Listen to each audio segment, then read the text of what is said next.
আমি জানতাম না আমি এই মাহফিলের বক্তা। আমি শুনে এসেছি ভাঙ্গা গলায় সালাম বিনিময় করার জন্য। আমি আসাতে আপনারা কি মন খারাপ করেছেন? পরে দেখি পোস্টারে আমার নামও আছে। সম্মানিত ভাইরা, আসলে আমাকেও আল্লাহ তাআলা সুন্দর একটা কণ্ঠ দিয়েছিলেন, কণ্ঠ দিয়েছেন যে কণ্ঠে দেশে দেশের বাইরে আল্লাহ আমাকেও কোরআনের কথা বলার সুযোগ করে দিয়েছেন। কিন্তু আজকে কণ্ঠটা ভালো নেই, তাই আমি আজকে আলোচনাও করব না। আমি জানি আজকে কি ভালো খাবার রেখে পান্তা ভাত কেউ খাইতে চাবে নাকি। তো আমার এই কণ্ঠ আজকে আপনাদেরকে বেশিক্ষণ বিরক্ত করবে না, আর আমিও ধৈর্যচ্যুতি ঘটাবো না। আমি আমাদের প্রধান মেহমানকে বলে এসেছি, দয়া করে আপনি মঞ্চে আসেন, আপনি আসা আর আমার ছেড়ে দেয়া। ওনার আসার জন্য আপনারা দোয়া করেন যেন তাড়াতাড়ি আসেন, আর আমি তাড়াতাড়ি বিদায় নিতে পারি। গলা ভালো হইলে অন্য সময় তাফসীর শোনাবো ইনশাআল্লাহ। আল্লাহ যেন কবুল করেন বলে আমিন। সম্মানিত হাজিরিন, আমি আপনাদের সামনে মহাগ্রন্থ আল কোরআনুল কারীমের সূরা তাহা, মনে থাকবে কোন সূরা? আরো আসতে বলেন। গ্রামারি লোক, পীরগঞ্জেরই বক্তা, ওনার কথায় জোরে আওয়াজ দেওয়ার দরকার কি? শক্তি রিজার্ভ রাখেন, আমাদের মোহতারাম আলামিন ভাই আসলে জোরে বলেন। তো এই জন্য আস্তে করে বলেন কোন সূরা? এই সূরা তাহা নবী করিম সাল্লাল্লাহু আলাইহি সাল্লামের মাক্কি জীবনে নাজিল হয়েছে।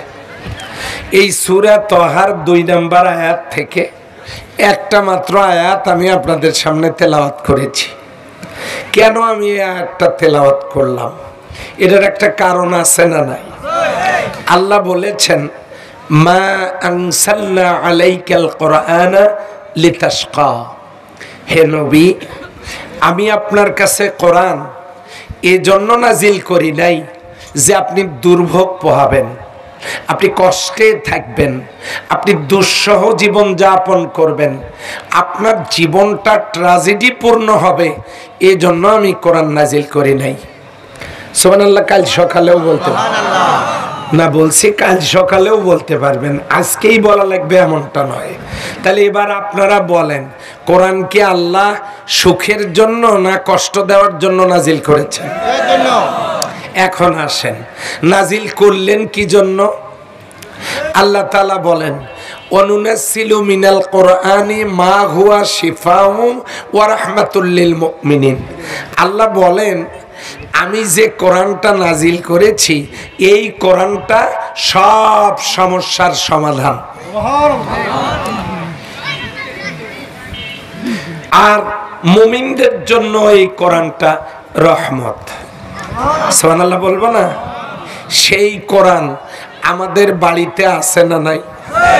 বাড়িতে আছে, মসজিদে আছে না নাই? মাদ্রাসায় আছে না নাই? হাফেজদের সিনায় আছে না নাই? আমরা তেলাওয়াত করি কিনা? ইমাম সাহেব মসজিদে খুতবা দেন কিনা? তাফসীর মাহফিলে আলোচনা হয় কিনা? তো এই যে এত কোরআন এত জায়গায় চর্চা হয়, যে কোরআন আল্লাহ নাজিল করেছেন সুখের জন্য, শান্তির জন্য, সেই সুখ শান্তি কি আল্লাহর এই জমিনে আছে? যদি থাকতো, ফিলিস্তিন আর গাজার মুসলমানেরা, এই গাজা এখন পৃথিবীর সবচাইতে বড় কবরস্থান।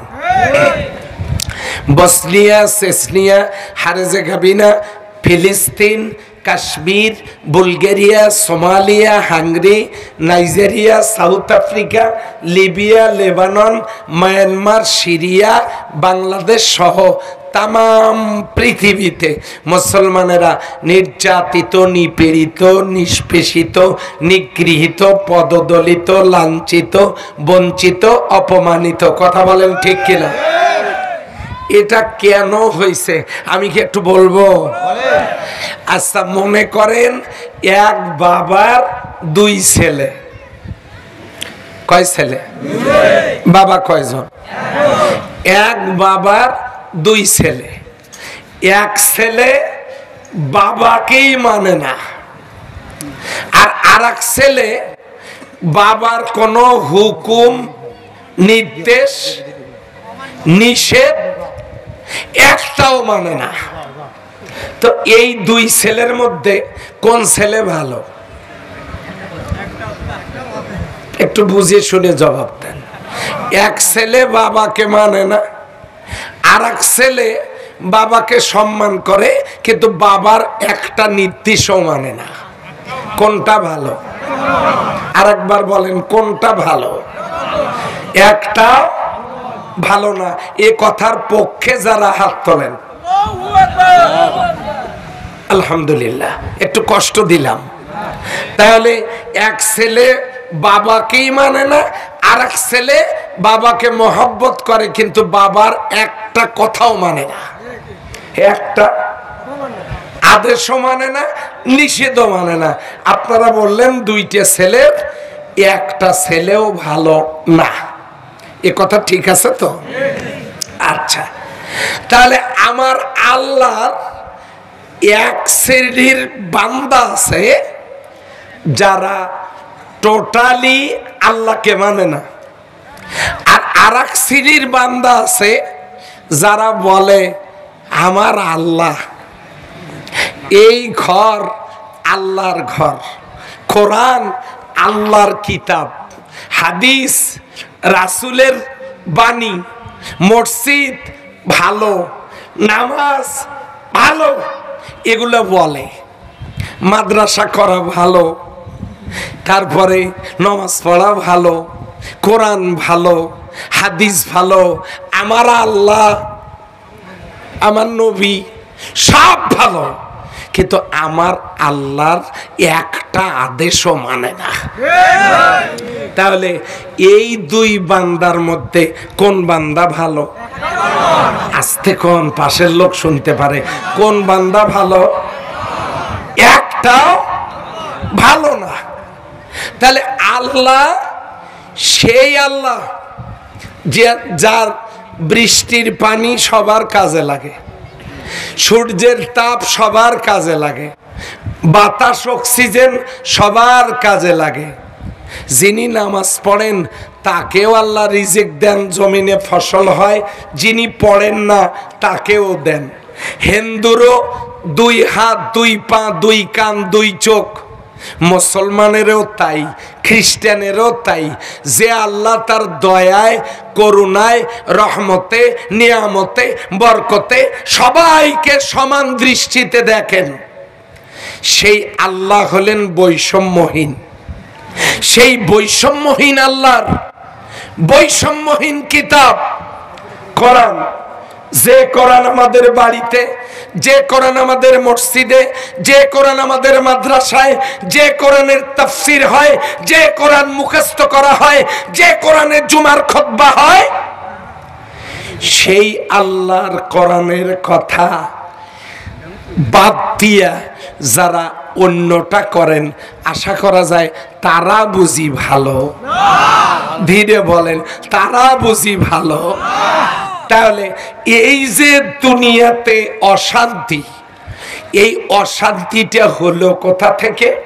আল্লাহ বলেন জাহারাল ফাসাদু ফিল বাররি ওয়াল বাহর বিমা কাসাবাত আইদিন নাস। পানিতে আর উঁচুতে যত বিপর্যয়, যত অশান্তি, যত অরাজকতা, ও বান্দা এগুলো তোমাদের দুই হাতের কামাই করা। তাহলে বলেন তো, এই যে জমিনে যে বিপর্যয়, এটা কি আল্লাহর দেওয়া নাকি আমাদের কামাই করা? তাহলে আমাদের অবস্থার পরিবর্তন হওয়া কি দরকার নয়? সূরা রাদের 11 নম্বর আয়াতে আল্লাহ বলছেন ইন্নাল্লাহা লা ইউগাইয়িরু মা বিকওমিন হাত্তা ইউগাইয়িরু মা বিআনফুসিহিম। আল্লাহ কোন জাতির অবস্থা পরিবর্তন করবেন না ততদিন পর্যন্ত যতদিন ওই জাতি নিজেরা নিজেদের অবস্থা পরিবর্তন না করে। এবার বলেন, অবস্থা পরিবর্তন কি আল্লাহ নিজে এসে করবেন নাকি আমাদের কি করতে হবে? আমাদের অবস্থা পরিবর্তন হোক, এটা কি আমরা চাই? চাই। আল্লাহ তাআলা বলেছেন ফালিয়াবুদু রাব্ব হাযাল বাইত আল্লাযী আত'আমাহুম মিন জু ওয়া আমানাহুম মিন খাউফ। সূরা কুরাইশ। দেখেন কি চমৎকার কথা, বুকটা ভরে যায়। আল্লাহ বলেছেন ফালিয়াবুদু রাব্ব হাযাল বাইত, তারা যদি ওই রব, কাবার রব, আসতে বলেন কি নাম তার? কাবার মালিককে। তারা যদি কাবার রবের দাসত্ব করে, গোলামি করে, বিধান মানে, তাহলে আমি তাদেরকে নগদ পুরস্কার দিব দুইটা। আওয়াজ দিয়ে বলেন কয়টা? কয়টা? এক, আল্লাযী আত'আমাহুম মিন জু, তাদের ক্ষুধা লাগলে আমি খাওয়াবো। আল্লাহ খাওয়াতে পারেন কি পারেন না? বনি ইসরায়েলের জামানার লোকেরা হযরত ঈসা আলাইহিস সালামের কাছে গিয়ে বললেন, ওগো নবী ঈসা, সমস্যা আছে, আপনি একটু আল্লাহর কাছে আমাদের জন্য দোয়া করেন। ঈসা আলাইহিস সালাম বললেন, তোমরা ঈমানে পাকা হও আর তোমরা তোমাদের আচরণ পরিবর্তন করো, তাহলে দোয়া করব। ওরা পাকা ঈমানওয়ালা, আর তারা তাদের চরিত্র সংশোধন করে এবার গিয়ে বললেন, আপনি আমাদের জন্য দোয়া করেন। ঈসা আলাইহিস সালাম তাদেরকে নিয়ে হাত তুলে দোয়া করলেন, আল্লাহুম্মা রব্বানা আনজিল আলাইনা মাইদাতাম মিনাস সামা, হে আল্লাহ আপনি আসমান থেকে আমাদের জন্য খাবার পাঠান। ও ভাই, বলতে দেরি, খাবারের প্যাকেট আসতে দেরি নাই। এই খাবারের প্যাকেটের মধ্যে ছিল মান্না সালোয়া। মান্না সালোয়া কি? পাখির ভুনা গোশত আর বিরিয়ানি, এইটা দিয়ে প্যাকেট, এক একজনের জন্য 3 প্যাকেট। সে আগের আল্লাহ এখন আসতে সন্দেহ আছে নাকি? তাহলে তিনি কি এখন আমাদেরকে খাবার দিতে পারেন না? আচ্ছা, ওই পাখিগুলোর কি গোডাউন আছে? খাবার দেন কে? জঙ্গলের প্রাণীকে আপনারা প্রত্যেকদিন খাবার দেন? তার খাবার দেন কে? পিপিলিকা থেকে হাতি পর্যন্ত খাবার দেন কে? ওয়া মিন দাব্বাতিন ফিল আরদি ইল্লা আলাল্লাহি রিজকুহা, পৃথিবীতে যত বিচরণশীল প্রাণী, সমস্ত প্রাণীর রিজিকের দায়িত্ব কার? এবার আসেন, কি মজার কথা, আল্লাহ বলছেন গোলাম যদি আমার হও আমি তোমাদেরকে খাবার দিব। বিশ্বাস হয় না? হয়? হ্যাঁ, আল্লাহ খাবার দিবেন। 50 কিলোমিটার দূরে একটা কবুতর যায়, মাইকিং করা লাগে না, তার পেটটা ভর্তি করে দিয়ে আল্লাহ মালিকের বাড়িতে ফেরায় দেন। মুরগির বাচ্চাগুলোর দিকে তাকান, মুরগির দিকে তাকান, সকালবেলা যখন দরজা খুলে দেবেন ওরা রুজি রিজিকের সন্ধানে বাইরে যায়, বিকেলবেলা সন্ধ্যার আগে মালিকের বাড়িতে ফিরে আসে, পাশের বাড়িতে যায় না, মালিকের বাড়িতে আসে, এসে ডাইরেক্ট রুমের মধ্যে ঢোকে না, ডাইরেক্ট ওদের ঘরের মধ্যে ঢোকে না। কেন ঢোকে না জানেন? বাইরে ঘুরতে থাকে, বাইরে ঘুরতে থাকে আর মালিককে বোঝায়, ও মালিক 15টা বাচ্চা নিয়ে রিজিকের সন্ধানে বাইরে গেছিলাম, আমি তোমার বাড়িতে এসেছি, আমি তোমার মুখের আগেই ঘুরতেছি, তুমি গনে নাও বাচ্চা কয়টা ঠিক আছে না নাই, এখনো সূর্য ডোবে নাই, কম থাকলে খোঁজ নাও কোন বিপদে আটকা পড়ে আছে। রুমের মধ্যে যদি ঢুকি ওখানে তো বাল্ব নাই, গুনতে পারবা না, তাই তোমার সামনেই ঘুরতেছি, তাড়াতাড়ি করে গনে নাও। এই মুরগির মাথায় এই বুদ্ধি কে শিখায় দিয়েছেন? এই মুরগির পেটটা কে ভর্তি করে দেন? আল্লাহ। তাহলে রিজিকের মালিক কে? আমাদেরকে খাওয়াতে পারেন শুধু চেয়ারম্যান, মেম্বার, এমপি, মন্ত্রী। তাহলে আপনারা ভোটের আগে টাকার জন্য বসে থাকেন কেন? টাকা নেয়, পরের দিন আবার বলে রাতে 500 টাকা দিয়ে গেছে, আমি বেঈমানি করতে পারবো না। হারাম টাকা নেয় আবার বলে যে আমি বেঈমানি করতে পারবো না। ইমানে তো নাই, তার বেঈমান কি? সম্মানিত ভাইরা, এই রকম লোক আমাদের এলাকায় নাই। ওটা আমি নদীর ওই পাশে বলতেছি, না এদিকে নাই। সম্মানিত ভাইরা, তাহলে রিজিকের মালিক কে? আল্লাহ। আল্লাহ বলেন গোলামি যদি আল্লাহর হয় খাওয়াবেন কে? আল্লাহ। এটার উপর ঈমান থাকবে তো? থাকবে তো? এবারে 2 নাম্বারের পুরস্কার না, 1 নাম্বারটা আরো একটু বলি।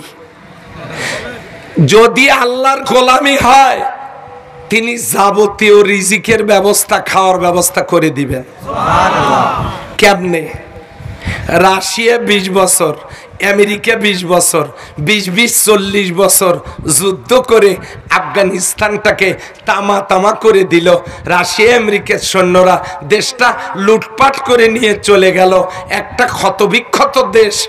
মুসলমানেরা রাষ্ট্র ক্ষমতায় গিয়ে আল্লাহর কোরআনের আইন চালু করলো। করার মাত্র 2 মাস পর, বিশ্বাস না হয় এই রকম 3G সেট যাদের আছে তারা মোবাইল ফোনে সার্চ দেন ইউটিউবে, আফগানিস্তানে পান্নার খনি। মাত্র 2 মাস পর আফগানিস্তানের মাটির নিচ থেকে আল্লাহ তাআলা, মুসলমানেরা যেহেতু রাষ্ট্রে ইসলাম কায়েম করেছে, মাটির নিচ থেকে পান্নার খনি মুসলমানদের হাতের নাগালে আল্লাহ তুলে দিয়েছেন। ওই আল্লাহ আছেন তো? এখন প্রশ্ন করবেন ও গল্প আমাদের শুনে লাভ কি? এবার শোনেন, জয়পুরহাটে চুনে পাথরের খনি, আমার পীরগঞ্জে মাগুরায় দক্ষিণ পূর্ব এশিয়ার সর্ববৃহৎ কয়লার খনি। বাংলাদেশের 100 বছরের কয়লার চাহিদা পূরণ করে এই কয়লা বিদেশে রপ্তানি করা যাবে। কয়লার খনি যদি উত্তোলন করা হয়, পীরগঞ্জে একজন যুবকও বেকার থাকবে না। আমাদের পীরগঞ্জে এই ভেলামারিতে লোহার খনি, 2টা খনি আমার পীরগঞ্জে। পার্বত্য চট্টগ্রামের পাহাড়ের নিচে স্বর্ণের খনি, সেন্ট মার্টিন দ্বীপের নিচে তেলের খনি, গোটা দেশের বিভিন্ন জায়গায় গ্যাসের খনি, উত্তরাঞ্চলে পাথরের খনি, লালমনিরহাটে ইউরেনিয়ামের খনি, সিলেটে তেলের কূপ, ঠাকুরগাঁর হরিপুরে তেলের কূপ। এত খনি যে মাটির নিচে, সেগুলো আমরা হাতের নাগালে পাই না। কেন পাই না? হলো এই জন্য। বলেন তো, যিনি সাইকেল চালাতে পারেন তিনি কি সাইকেল ব্রেক করতে পারেন না? আল্লাহ ওগুলো বানাইছেন, ওগুলো ব্রেক করে রাখছেন। শর্ত দিছেন 2টা, কেউ যদি ইমানে পাকা হয় আর আল্লাহর আইন মেনে আল্লাহকে ভয় করে। আল্লাহ বলেন লা ফাতাহনা আলাইহিম বারাকাতিম মিনাস সামাই ওয়াল আরদ, আমি আল্লাহ তাদের জন্য আসমান আর জমিনের বরকতের সমস্ত দরজা খুলে দেব। সুবহানাল্লাহ। কোন সূরা? সূরা আরাফ 96 নম্বর আয়াত। আই রিপিট, আমি আবার বলছি, সূরা আরাফ 96 নম্বর আয়াত। আল্লাহ বলেন আমি বরকতের দরজা খুলে দেব। আল্লাহর বান্দারা যদি আল্লাহর গোলাম হয়, আল্লাহ তাদের সব সম্পদের মালিক বানায় দেবেন। সুবহানাল্লাহ। জমিনে যা আছে। সম্মানিত ভাইরা, এটা 1 নম্বরের পুরস্কার।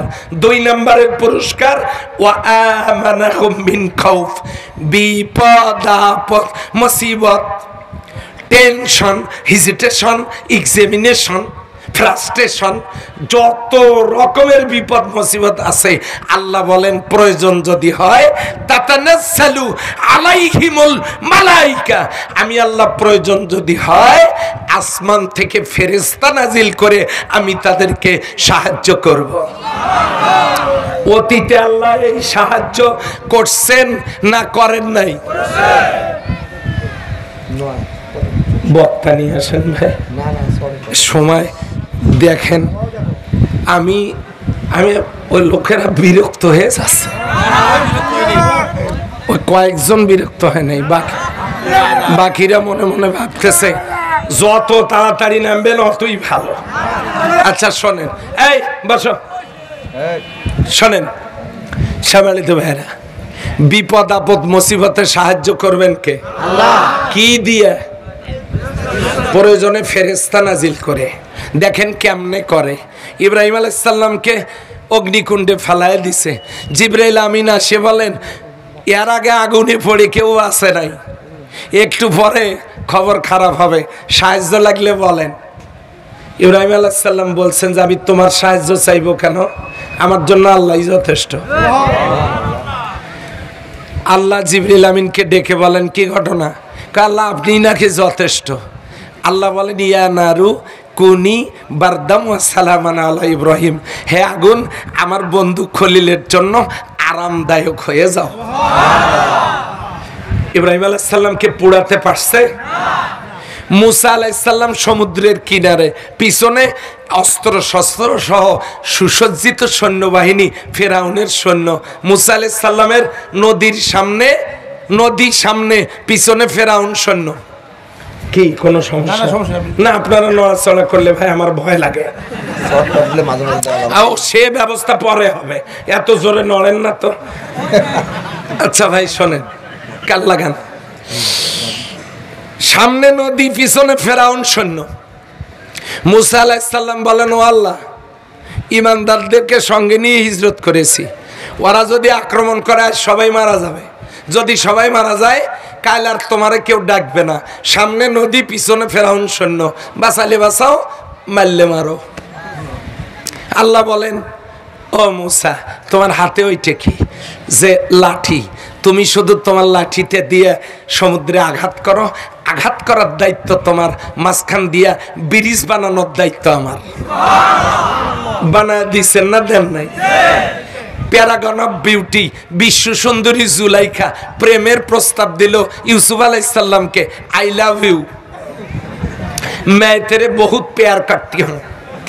ডাকলো একাকি রুমে, বেডরুমে, 10টা দরজা বন্ধ করে দিয়ে বলল ও ইউসুফ, তোমারে দেখে সইতে পারি না, খুব ভীষণ ভালো লাগে, আই লাভ ইউ। ইউসুফ আলাইহিস সালাম বললেন ইন্নী আখাফুল্লাহ, আমি আল্লাহকে ভয় করি। চক্ষু নিম্নগামী করে তিনি বললেন আল্লাহকে ভয় করি। জুলাইখা তখন, তাফসিরে খাজানের কিতাবের মধ্যে এসছে, জুলাইখা তখন নিজের শরীর থেকে নিজের কাপড়গুলো নিজেই খুলে নিজের রূপ লাবণ্য ইউসুফ আলাইহিস সালামের কাছে পেশ করার চেষ্টা করছে। জিবরিল আমিন কানে কানে জানায় দিলেন ওগো আল্লাহর নবী, আপনি চরিত্রের এই পরীক্ষায় উত্তীর্ণ হয়েছেন, আপনার শুধু কাজ দৌড় দেওয়া, আল্লাহ তার কুদরত দিয়া জুলাইখার 10টা বন্ধ দরজা খুলে দিবেন। আল্লাহ দিছেন না দেন নাই? অন্য কোন দেশের ছেলেরা হলে কি করত? আখিরি চান্স। কি কথা কি ঠিক আছে না? তাহলে আল্লাহ কি সেখানে ফেরেশতা পাঠাইছেন না পাঠান নাই? তাহলে এমনি করে করে ইউনূস আলাইহিস সালাম মাছের পেটে, একটা মাছ তাকে খাইছে, তাকে আবার আর একটা মাছে খাইছে, জানালা দরজা নাই, সমুদ্রের তলদেশ থেকে ইউনূস আলাইহিস সালাম বলতেছেন লা ইলাহা ইল্লা আনতা সুবহানাকা ইন্নী কুনতু মিনাজ জালিমিন। আল্লাহ বলেন ও ইউনূস, তোমার এই ডাক কে শোনে? তুমি আছো সমুদ্রের তলদেশে মাছের পেটে, শোনে কে? কেউ নাই। আমি আরশে আজিম থেকে আমি শুনেছি, শুধু শুনি নাই, ফাস্তাজাবনা লাহু ওয়া নাসাইনাহু, আমি তোমার ডাকে সাড়া দিয়েছি এবং তোমাকে আমি উদ্ধার করেছি। সেই আল্লাহ আস্তে আস্তে আছেন যদি থাকেন। আল্লাহ বলেন গোলাম যদি আমার হও, তোমার বিপদে প্রয়োজনে ফেরেশতা নাজিল করে সাহায্য করব আমি। ইন্নাল্লাহা লা ইখলিফুল মিয়াদ, আল্লাহ কিন্তু ওয়াদা খেলাপ করে না। এখন শর্ত হলো সাহায্য পাবেন, রিজিক সম্পদ পাবেন, কিন্তু গোলাম হওয়া লাগবে কার? হ্যাঁ কার? এবার আসেন, আসছে নাকি বক্তা? আচ্ছা এবার আসেন, কি যেন মনে করলাম, না না না কি যেন, ও মনে হয়েছে রব্বি জিদনি ইলমা। শোনেন, কোন ছেলে বিয়ে করেছে, বিয়ে করার পর বাসর রাত, আস্তে করে স্ত্রী দেখে স্বামী ক্লান্ত, ঘুমায় গেছে মনে হয়, এই মনে করে স্বামীর কাছ থেকে উঠে দরজার পাশে চৌখাটে হেলান দিয়া ফোনে আস্তে করে কথা বলতেছে, এই বিয়েতে আমি রাজি ছিলাম না, বাপ মায়ের মান সম্মান রক্ষার্থে কবুল বলতে বাধ্য হয়েছি। আসলে আমি তোমার, আমি একদিন পরে আসতেছি, দেখা করিও, তোমার সাথে কথা বলবো, আমি তোমার।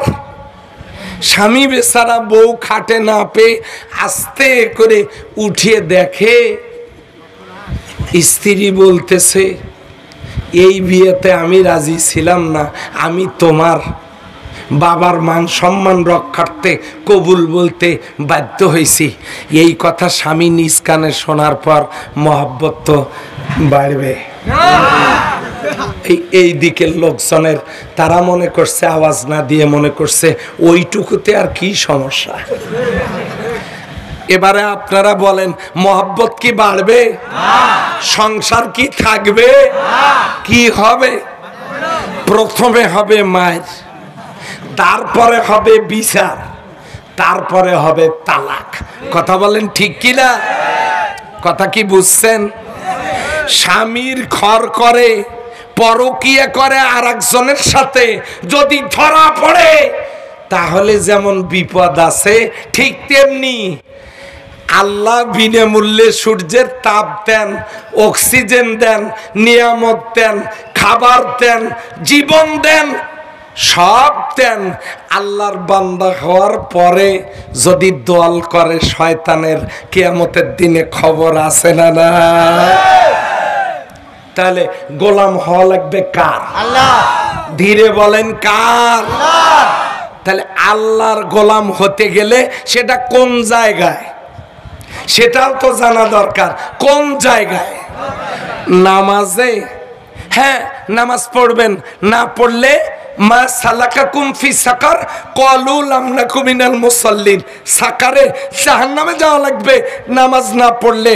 নামাজ পড়বেন, কিন্তু নবীজি জীবনে 17 ওয়াক্ত ফরজ নামাজ কাজা করে 27টে যুদ্ধের নেতৃত্ব দিয়া মানুষকে শান্তি দেওয়ার জন্য যে কোরআন আল্লাহ দিয়েছেন, ওই কোরআনের রাজ, কোরআনের সমাজ তিনি কায়েম করেছেন। নবীজি রোজা করেছেন 8 বছর, সেই রোজা করতে গিয়ে ফরজ রোজা 2 বার কাজা করে, বদরের যুদ্ধের দিনে ফরজ রোজা কাজা করে বদরের যুদ্ধ করেছেন। 8ম হিজরিতে 18ই রমজান ফরজ রোজা কাজা করে তিনি মক্কা বিজয় করেছেন। এবার বলেন তো, যে নবী প্রয়োজনে ফরজ নামাজ কাজা করে, ফরজ রোজা কাজা করে কোরআনের রাজ কায়েম করলেন, ওই কোরআনের সমাজ কি আমাদের দেশে চালু আছে? ধীরে বলেন আছে। তাহলে এই কাজটা আমাদের করার দরকার আছে না নাই? আর এইটা না থাকার কারণে 53 বছর হলো দেশ স্বাধীন, দুর্নীতি বন্ধ হয় নাই, নারী নির্যাতন বন্ধ হয় নাই, খুন খারাপি বন্ধ হয় নাই, কেউ বন্ধ করতে পারে নাই।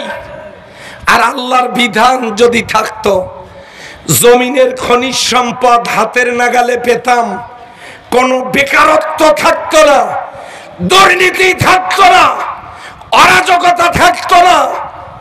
এরপরে ঘুষ বাণিজ্য, চাঁদাবাজি, টেন্ডারবাজি থাকতো না, থাকতো না নারী নির্যাতন, থাকতো না বেকারত্ব, বৈষম্য। এবারে ওই আল্লাহর কোরআন, যে কোরআন কায়েমের জন্য ফরজ নামাজ, ফরজ রোজা কাজা করে বিশ্বনবী চেষ্টা করেছেন, কায়েম করেছেন, ওই কোরআনের সমাজ চালু হোক। ও মুসলিম মায়ের সন্তানেরা কারা কারা চাই একটু হাত তুলে দেখান। আল্লাহু তাকবীর, আল্লাহর আলো।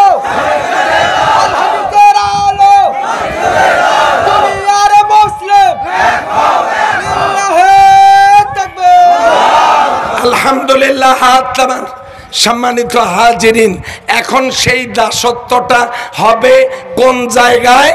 দাসত্ব হবে অফিসে, আদালতে, ব্যবসায় বাণিজ্যে, চাকরিতে, গাড়িতে, বাড়িতে, খেতে, খামারে, রাজনীতিতে, অর্থনীতিতে, সমাজনীতিতে, পরিবার নীতিতে, ইমানে, আমলে, কর্মে, নিয়তে, নামাজে, রোজায়, হজে, জাকাতে, রেডিওতে, টেলিভিশনে, ফেসবুকে, ইন্টারনেটে, পত্রিকায়, সব জায়গায় গোলামি হবে। আওয়াজ দিয়ে বলেন কার? এটা হলো আল্লাহর দাসত্ব, এটা হলো আল্লাহর দাসত্ব। আর যদি এইটা করা সম্ভব না হয়, তাহলে আল্লাহর কিছু আর একজনের কিছু, স্বামীর কিছু, প্রেমিকার কিছু। এটা যেমন পরকীয়া, আল্লাহর কিছু শয়তানের কিছু, এটাও তেমন শয়তানের সাথে পরকীয়া। তাহলে পরকীয়া ঈমান নিয়ে, ও ভাই, জাল টাকা ধরা পড়লে বিপদ আছে না নাই? কিয়ামতের দিন জাল মুসলমান ধরা পড়লে বুঝি বিপদ নাই? আছে। তাহলে এই জন্য আমাদেরকে কি অরিজিনাল হতে হবে না জাল হতে হবে? আমি আমার কথা শেষের দিকে নিচ্ছি, মা বোনদের জন্য কথা বলি। সেটা হলো, আমার মা বোনেরা, আপনাদের মর্যাদায় ইসলাম বাড়ায়া দিয়েছে। কিভাবে? পুরুষ মানুষ আদম আলাইহিস সালামকে আল্লাহ সৃষ্টি করেছেন জমিনের মাটি দিয়া, আর নারীদেরকে আল্লাহ সৃষ্টি করেছেন আল্লাহর জান্নাতে। কিরকম হিংসুক! নারীরা জান্নাতে সৃষ্টি হয়েছে, কৃপণতার কারণে সুবহানাল্লাহ বলতে পারল না। তাহলে নারীদেরকে আল্লাহ সৃষ্টি করেছেন জান্নাতে। গোটা কোরআনে পুরুষ জাতির নামে কোনো সূরা নাই। আল্লাহ নারী জাতির নামে একটা সূরা নাজিল করেছেন, সূরাটার নাম সূরা নিসা। আল্লাহ নারীদেরকে মর্যাদা দিয়েছেন। নারীরা জান্নাতে তৈরি, এই কারণে নারীরা সাজতে সাজাতে পছন্দ করেন।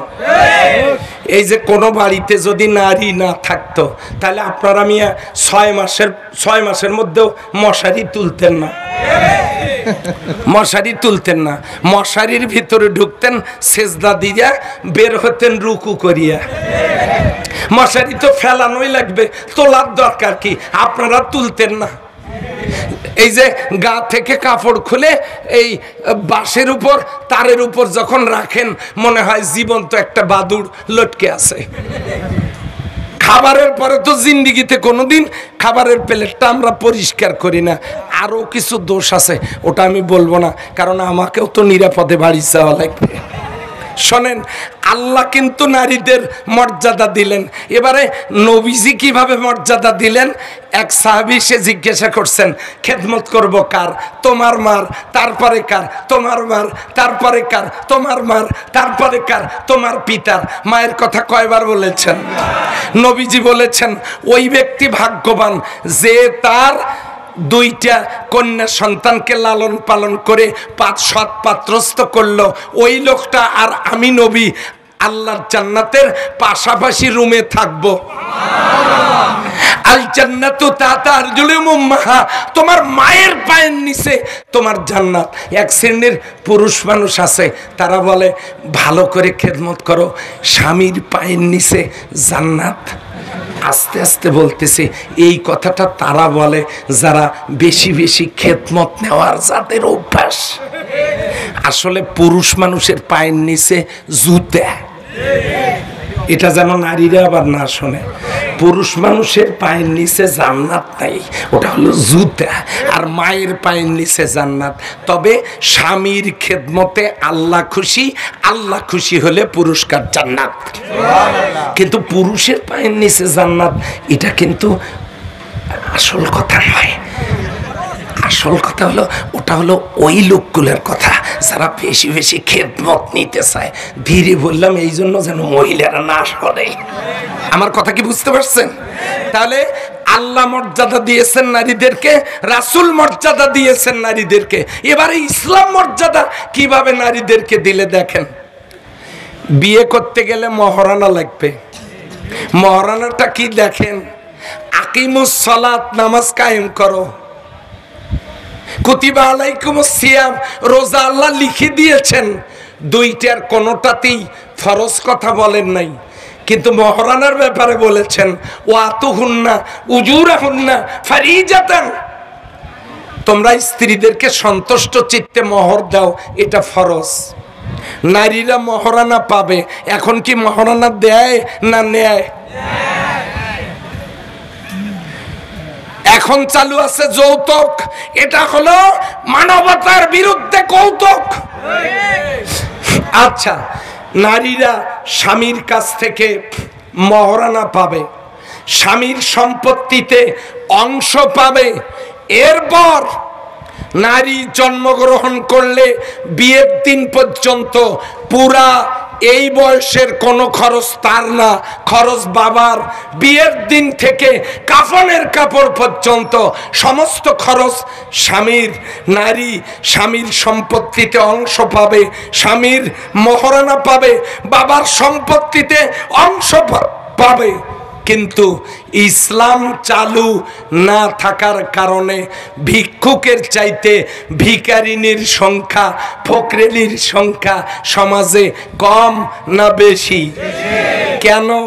স্বামী তাকে মহারানা দেয় নাই, সম্পত্তিতে অংশ দেয় নাই। বাবা মারা যাওয়ার পর বাবার সম্পত্তিতে ভাই তাকে অংশ দেয় নাই। ভাই বুদ্ধি দিয়েছে, জমি আমাকে লিখে দে, এত জমি তোর লাগবে না। ভাইয়ের মহব্বতে বোন যখন ভাইকে জমি লিখে দিয়েছে, স্বামী এইটা শোনার পর স্বামী তাকে রাগ করে মারপিট করে তালাক দিয়েছে। ভাইয়ের বাড়িতে যখন এসেছে, ভাইও আর তাকে লালন পালন করেনি, ভাইও তাকে বাড়ি থেকে বের করে দিয়েছে। সমস্ত ফকরেনীরা, বঞ্চিত নারী, তাদের অধিকার খর্ব করা হয়েছে। নারীরা যদি জানতো ইসলামের কাছে আমরা নিরাপদ, ইসলাম আমাদেরকে মর্যাদা দিয়েছে, তাহলে নারীরা ভাত রান্না করে খাওয়ার পর আল্লাহর কোরআনের আইন ইসলাম প্রতিষ্ঠার জন্য তারা রাত দিন কাজ করত, নারীদেরকে থামানো যেত না। কিন্তু নারীরা জানেই না তাদেরকে ইসলাম মর্যাদা দিয়েছে। সম্মানিত ভাই এবং বোনেরা, এই জন্য আমি যে আয়াতটা আপনাদের সামনে তেলাওয়াত করেছি, মা আনসালনা আলাইকাল কোরআন লিতাশকা, ওগো নবীজি, আমি আপনার কাছে যে কোরআন অবতীর্ণ করেছি, আপনাকে আমি দুর্ভোগ পোহানোর জন্য এই কোরআন দেই নাই, কষ্ট দেওয়ার জন্য এই কোরআন দেই নাই, দুঃখ দেওয়ার জন্য এই কোরআন দেই নাই। তার মানে হলো কোরআন আল্লাহ দিয়েছেন সুখের জন্য, শান্তির জন্য, সুন্দরতার জন্য। কোরআন যদি জমিনে থাকে ভাই, আল্লাহর সূর্যের আলো, অক্সিজেন, বৃষ্টির পানি যেমন উপকারী, আল্লাহর কোরআন কি আমাদের উপকারী হইতো না? আল্লাহর কোরআন কি আমাদের উপকার হবে না? তাহলে এই কোরআনের পথেই, এই কোরআনের পথেই আমাদের থাকার দরকার। বলেন তো আছে না নাই? ও ভাই, আমি কি কোনো দলের কথা বললাম, রাজনীতির কথা বললাম? তারপরে আমি কি আপনাদেরকে আপত্তিজনক কোনো কিছু বললাম? এবার আসেন, মান তাশাব্বা বিকওমিন ফাহুয়া মিনহুম, যার সাথে যার মোহাব্বত তার সাথে তার কিয়ামত। আপনার সম্পর্ক থাকবে যার সাথে, তার সাথে আপনার হাসর হবে। কিয়ামতের দিন কাতার হবে দুইটা, ডান কাতারের নাম হবে মাইবানা, বাম কাতারের নাম হবে মাশআমা। ডান কাতারে দল থাকবে 5টা, বাম কাতারে দল থাকবে 5টা। বাম কাতারে থাকবে ইহুদি নাসারারা, দলিল গায়রিল মাগদুবি আলাইহিম ওয়ালাদ-দাল্লিন। এই মাগদুব হলো ইহুদি আর দল্লিল হলো খ্রিস্টান। এরা থাকবে বাম কাতারে। যাদের সাথে ইহুদি নাসারাদের সম্পর্ক থাকবে, তারাও কিয়ামতের দিন থাকবেন বাম কাতারে। 2 থাকবে মুশরিক। মুশরিক কারা? যারা শিরিক করে। শিরিক করে কারা? ওমাল্লাম ইয়াহকুম বিমা আনসালাল্লাহু ফাউলাইকা হুমুল কাফিরুন জালিমুন ফাসিকুন। যে ক্ষমতা আল্লাহর, ওইটা আল্লাহকে না দিয়া অন্য কাউকে দিলে কি হয়? শিরিক হয়। সন্তান দেওয়ার মালিককে? জোরে বলেন। সিলেটে যান কেন? না না, আপনাদেরকে বলি নাই, এটা তো আমি ওই থানার কথা বলছি। সিলেটে যান কেন? অসুখ হলে ভালো করার মালিককে? তাহলে ডাক্তারকে গিয়ে বলেন কেন আপনার ঔষধে আমার হাইব্রিড বাচ্চা সুস্থ?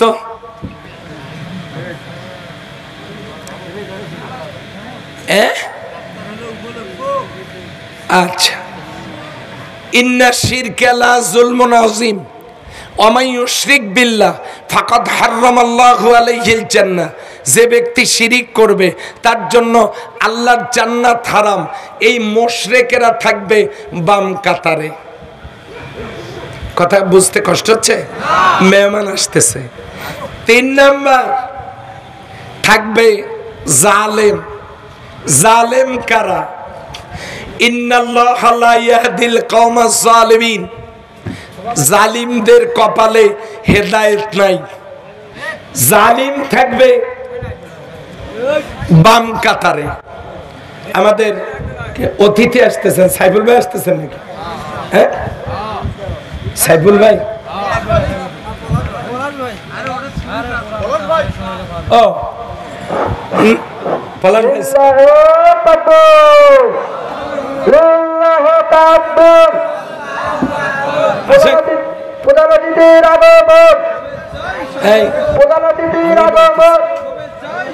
আচ্ছা মাইক কি আমার কাছে নাই?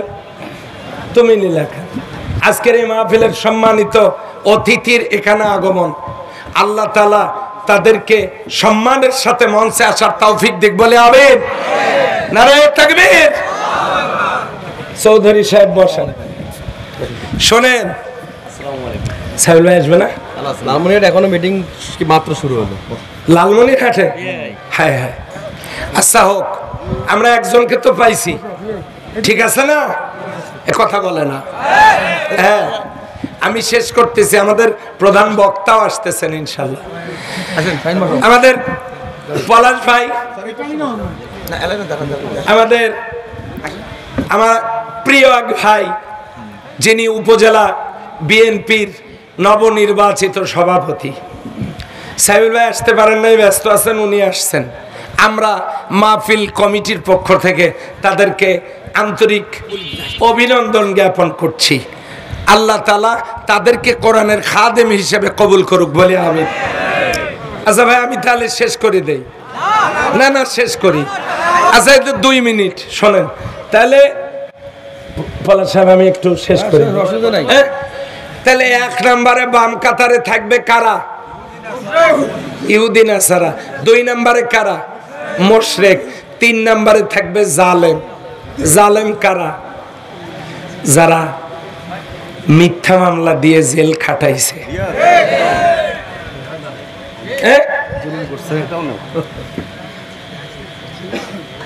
আমাকেও মাত্র 3 বার নিয়ে গেছে।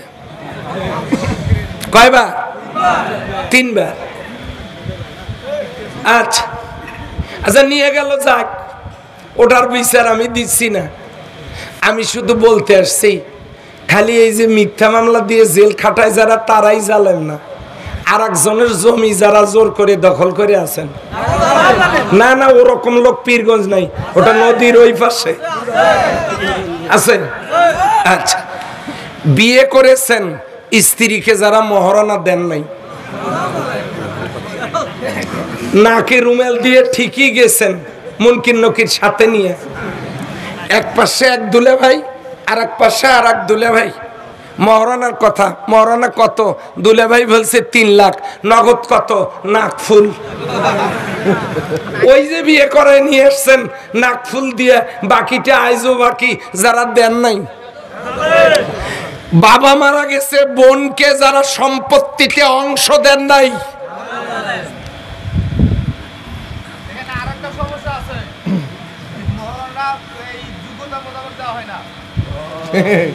ভালো কথা বলছেন। এই শোনেন, আর এক জালেম কি, ছেলের ক্যাপাসিটি 1 লাখ দেওয়ার, আর কাজীকে কন্ট্রোলে নিয়ে মহারানা লিখেছে, লেখেন 7 লাখ, সংসার যদি না টেকে মামলা করে আদায় করব। একটা পবিত্র সংসার আগেই চিন্তা করছে, যদি না টেকে টাকা নেব। এরাও জালেম। সমস্ত জালেম দাঁড়াবে বাম কাতারে, তারপরে দাঁড়াবে কাফের। কে দাঁড়াবে? কাফের দাঁড়াবে। আমার পাওয়ার শেষ। যে এবার আমাদের প্রধান বিশ্বনন্দিত ইসলামিক স্কলার, ইসলামী চিন্তাবিদ, তাফসীর জগতের এক নক্ষত্র, আমার পীরগঞ্জে কষ্ট করে এসেছেন। আল্লাহ তার নেক হায়াতে বারাকা দান করুন। সব শক্তি দিয়ে আল্লাহর প্রশংসা করি। একটা তাকবীর দেন। নারায়ে তাকবীর, লিল্লাহি তাকবীর। আল কোরআনের আলো, প্রধান